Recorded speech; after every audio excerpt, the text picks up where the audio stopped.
Bismillahirrahmanirrahim.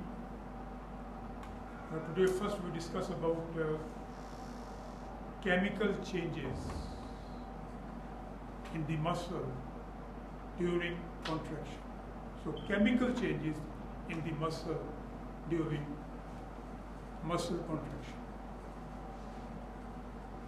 So these chemical changes in the muscle are aimed to provide energy. So the changes are aimed to provide energy for the sliding mechanism of muscle contraction. Or the sliding mechanism of muscle contraction. We discussed about this mechanism of muscle contraction having power strokes. So for the power strokes in the contraction mechanism, we need energy. We need ATP in the muscle. Similarly, to produce muscle relaxation, activity of calcium pump is required. To produce muscle relaxation, activity of the calcium pump is required. You know, calcium pump, it pumps out calcium from the sarcoplasm into the sarcoplasmic reticulum. Calcium pump, it pumps out calcium from the sarcoplasm into the sarcoplasmic reticulum. And this calcium pump requires energy or ATP. Then energy is also required. Energy is also required by the sodium-potassium pump in the membrane of the muscle fibers. So the sodium-potassium pump in the membrane of the muscle fibers, which also require energy or ATP. So this is about the requirement of ATP or energy in the muscle. Keep in mind that the currency of energy used in the muscle is ATP, adenosine triphosphate. Right? This is the currency of energy. The form of energy utilized in the muscle is ATP, adenosine triphosphate. There are three sources of energy or three systems which provide energy. So in the muscle, three systems provide energy. First is the phosphagen system. Phosphagen system, it provides energy in the muscle. And this includes ATP and creatine phosphate. It includes ATP and creatine phosphate. ATP, adenosine triphosphate, is the immediate source of energy available in the muscle. It is the immediate source of energy available in the muscle, the ATP. We know ATP is high energy phosphate compound. ATP is high energy phosphate compound having high energy phosphate bonds. Having high energy phosphate bonds. So when these high energy phosphate bonds are broken, hydrolyzed, energy is released. Energy is liberated when high energy phosphate bonds are broken or hydrolyzed.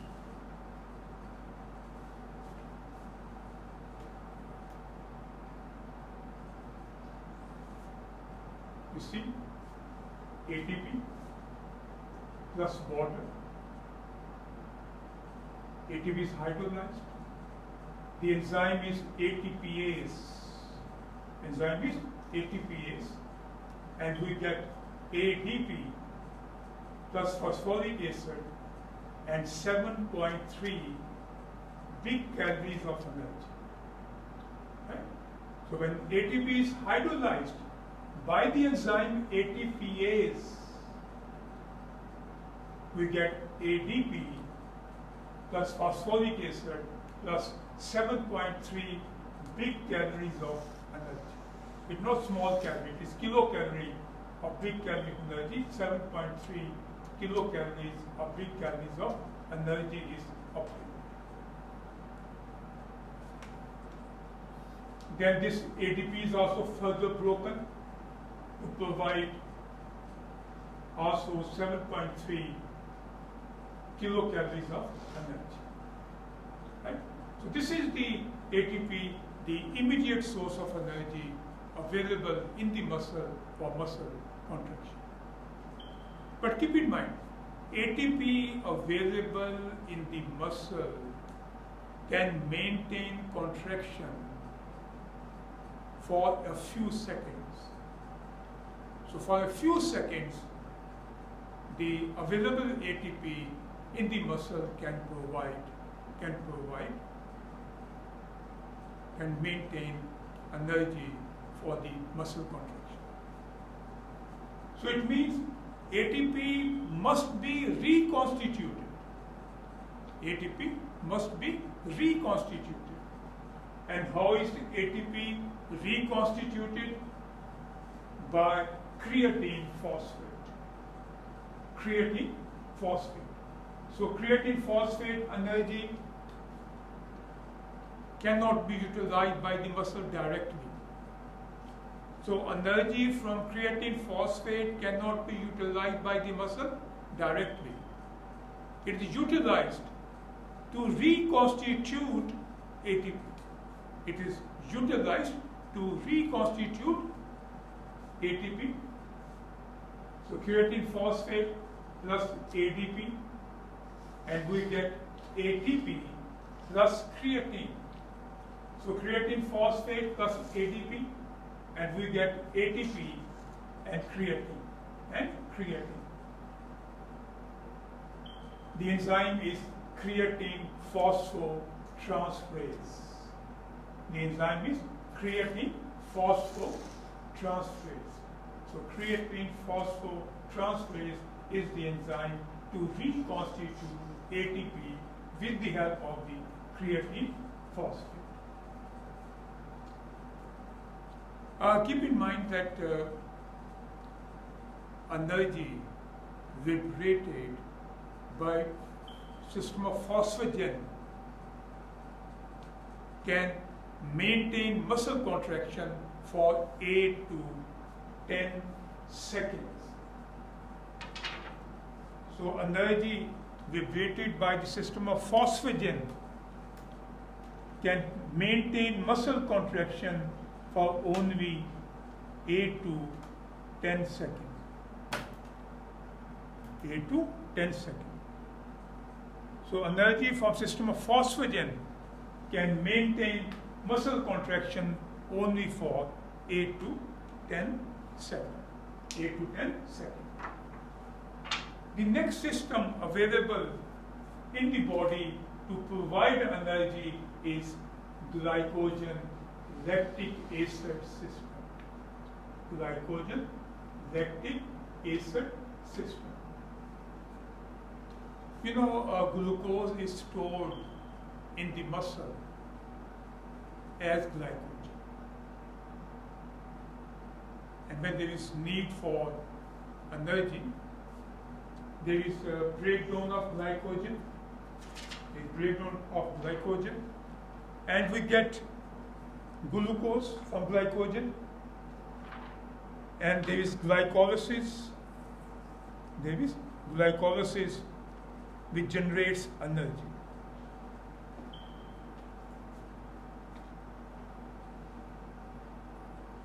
You see, glycogen in the muscle is broken to glucose 6-phosphate, and it enters the glycolysis, and from glycolysis we get ATP. ATP from glycolysis. So at the end product of glycolysis, we get pyruvate or pyruvic acid. As in the muscle, there is anaerobic condition, so this pyruvate is converted into lactate or lactic acid. So pyruvic acid or pyruvate is converted into lactate or lactic acid. Some of the lactate, some of the lactic acid can be converted back into pyruvic acid when again there is availability of oxygen. Some of the lactic acid lactate can be converted back into pyruvate or pyruvic acid if there is availability of oxygen there. So this is the second system to provide energy in the muscle, that is glycogen lactic acid system. Glycogen lactic acid system can provide energy for the muscle contraction. So this system can maintain muscle contraction for 1.5 minutes. So glycogen lactic acid system can provide energy for muscle contraction which can last for 1.5 minutes. 1.5 minutes.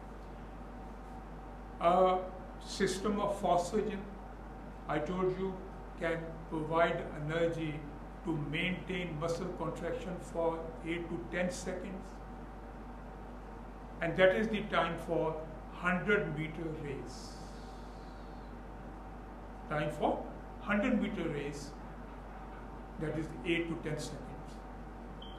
So this energy is provided for the 100-meter race by system of the phosphagen. For 400-meter race, energy is provided by the glycogen lactic acid system. So for 400-meter race, the energy can be provided by the glycogen lactic acid system through glycolysis. The third system which can provide energy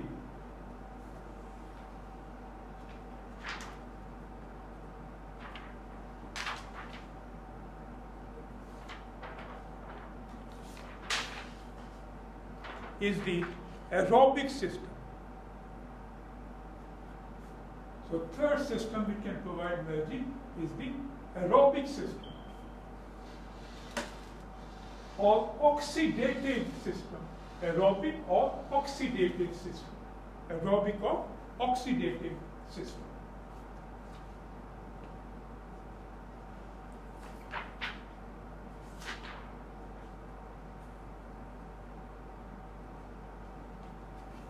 This is the aerobic or oxidative system, and this aerobic system, it occurs in the mitochondria. It occurs in the mitochondria. Pyruvate or pyruvic acid enters the citric acid cycle. So pyruvate or pyruvic acid is converted into acetyl coenzyme A. Acetyl CoA enters the citric acid cycle to provide large quantity of energy. So pyruvate converted into acetyl coenzyme A, it enters the citric acid cycle to provide a large amount of ATP or energy.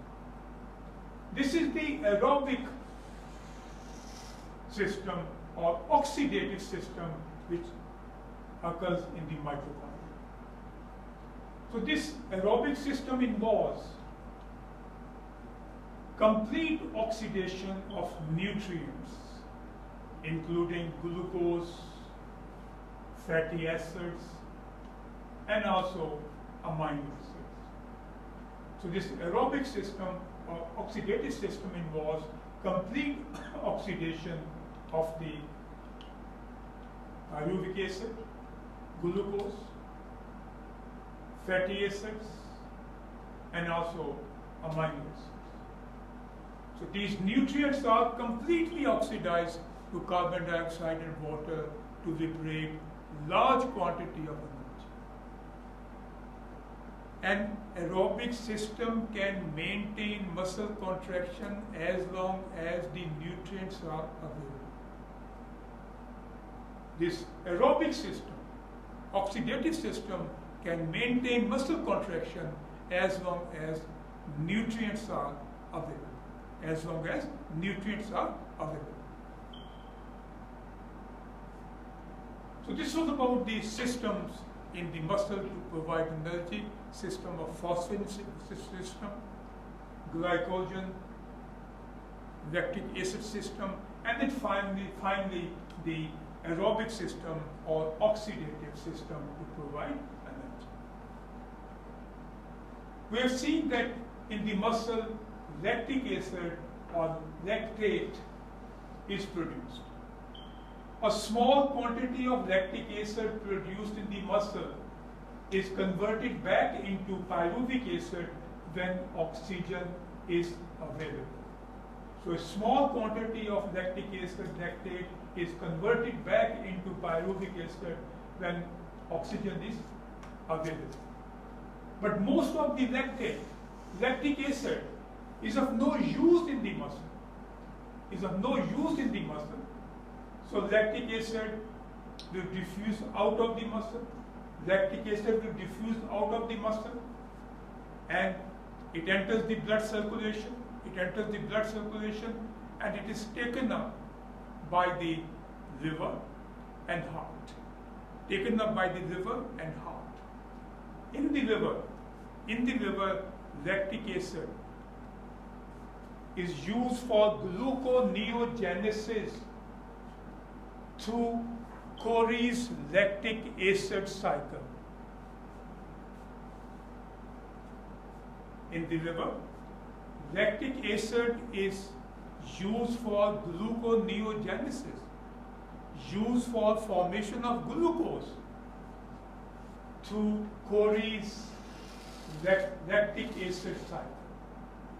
So in the liver, lactic acid is used in the formation of glucose through Core's lactic acid cycle, right?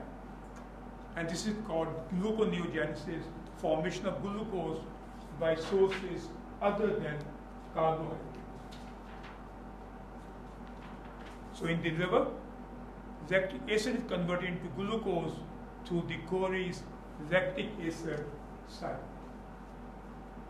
You see, liver, this lactic acid is converted into glucose through, this is the Core's lactic acid cycle. This is the muscle, this is the liver, right? So this is the glycolysis, and then to the oxidative system, there is entry of the nutrients into the citric acid cycle, okay? And then lactic acid is produced in the muscle, which enters the blood circulation and taken up by the liver. Some lactic acid can be oxidized by the heart, the cardiac muscle. Some lactic acid can be oxidized by the heart or the cardiac muscle. Keep in mind that free fatty acids can provide energy to the muscle at rest and also during light exercise. So free fatty acids can provide energy in the muscle at rest and then during light exercise. So this was about the chemical changes in the muscle during muscle contraction. Chemical change in the muscle during muscle contraction. Next, we discuss about thermal changes in the muscle during muscle contraction. Thermal changes. So thermal changes in the muscle during muscle contraction. What is resting heat? Resting heat is the heat produced in the muscle when it is not stimulated or at rest. So heat produced in the muscle at rest when it is not stimulated is called resting heat. So heat produced in the muscle at rest when it is not stimulated is called resting heat. Resting heat. Resting heat is due to basal metabolic processes. Resting heat is due to basal metabolic processes. So at rest, when muscle is not stimulated, in the muscle there are basal metabolic processes which generate heat, and that is the resting heat. That is the resting heat. Heat produced in the muscle during muscle contraction is called initial heat. So heat produced in the muscle during muscle contraction is called initial heat. So initial heat is the heat produced in the muscle during muscle contraction. Initial heat is of two types: activation heat and shortening heat. So two types of initial heat: activation heat and shortening heat. Activation heat is produced before the start of shortening during muscle contraction. Activation heat is produced in the muscle before the start of shortening in the muscle. Activation heat is associated with the activation of the muscle. It is due to activation of the muscle, the heat produced is the activation heat due to activation of the muscle. It is before the shortening starts. Activation heat is independent of shortening. It is independent of shortening. The next heat is shortening heat. Shortening heat. Shortening heat is due to shortening of the muscle. It is due to shortening of the muscle. It is proportional to the rate and degree of shortening. It is proportional to the rate and degree of shortening. And it is also proportional to the load of weight lifted. It is also proportional to the load of weight lifted. That is the shortening heat. It is also related to the temperature. So shortening heat is due to shortening of the muscle. It is proportional to the rate and degree of shortening. Right? It is also proportional to the weight or load lifted, and it is also related to the temperature. That is the shortening heat. Next is the recovery or delayed heat. Recovery or delayed heat. Recovery or delayed heat. Heat production over and above the resting heat continues. Over and above the resting heat, it continues for 30 minutes after the end of exercise. So heat production in the muscle over and above the resting heat, it continues for 30 minutes after the end of exercise. And this is called recovery heat or delayed heat. So heat production over and above the resting heat, it continues for 30 minutes after the end of exercise. It is called recovery heat or delayed heat. Recovery heat or delayed heat. It is due to oxidative synthetic processes. It is due to oxidative synthetic processes which restore the muscle to the pre-contraction state. It is due to oxidative synthetic processes which restore the muscle to its pre-contraction state, which restore the muscle to its pre-contraction state. This is the recovery heat or delayed heat. Recovery or delayed heat is approximately equal to the initial heat. Initial heat.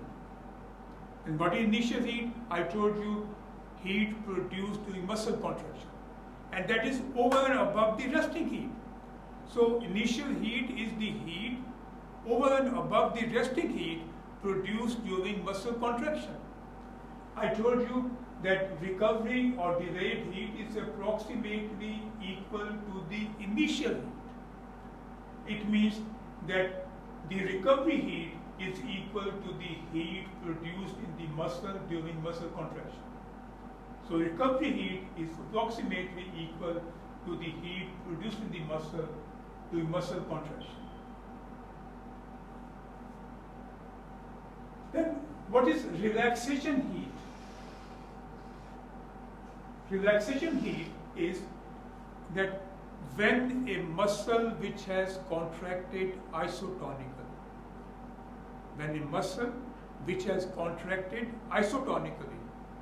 is restored back to its original length, extra heat above the recovery heat is produced. When a muscle which has contracted isotonically is restored back to its original length, extra heat over and above the recovery heat is produced, which is called the relaxation heat. So relaxation heat is the heat produced over and above the recovery heat when a muscle which has contracted isotonically is restored back to its original length. When a muscle which has contracted isotonically is restored back to its original length, extra heat over and above recovery heat is produced. This is called relaxation heat. We discuss about the types of muscle contraction, isotonic, isometric later. Right? So this was about the thermal changes in the muscle during muscle. Resting heat is at rest and muscle is unstimulated. Initial heat, extra heat over and above the resting heat produced during muscle contraction. Initial heat is extra heat over and above the resting heat produced in the muscle during muscle contraction. And this initial heat is two types: activation heat and shortening heat. Then recovery heat or delayed heat, and then finally relaxation heat. Thermal changes in the muscle can be recorded by an apparatus called thermopile. Thermopile is the apparatus by which we can record the thermal changes in the muscle. This thermopile consists of a number of thermocouple, C-O-U-P-L-E. So a number of thermocouples, these form the thermopile of the apparatus. And thermocouple consists of two dissimilar metals. Each thermocouple consists of two dissimilar metals. Then what is the efficiency of muscle contraction? It is the percentage of energy input which is converted into work instead of heat loss.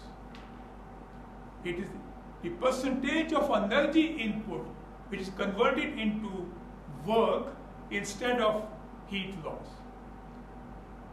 and normally it is about 20 to 25%. Normally it's about 20 to 25%. It means this much percentage of energy input in the muscle is converted into work instead of lost as heat. Right?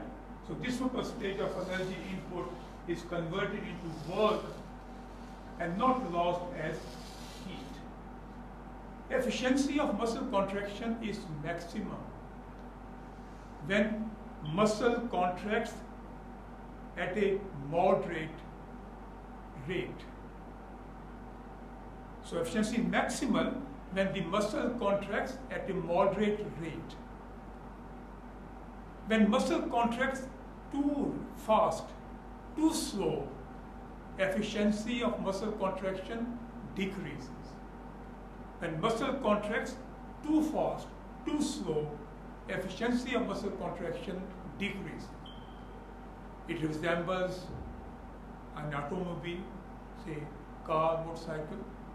When you drive the car at a moderate speed, there is maximal efficiency or economy of petrol. And when you drive a car too fast or too slow, efficiency regarding the petrol consumption decreases. Similar is in the muscle. So with a moderate rate of contraction, efficiency is 20 to 25%.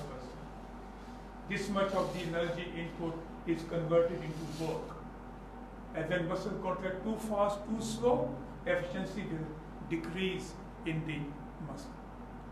So this was about the efficiency of muscle contraction, right? And the thermal changes, and then before that, the chemical change in the muscle. Thank you.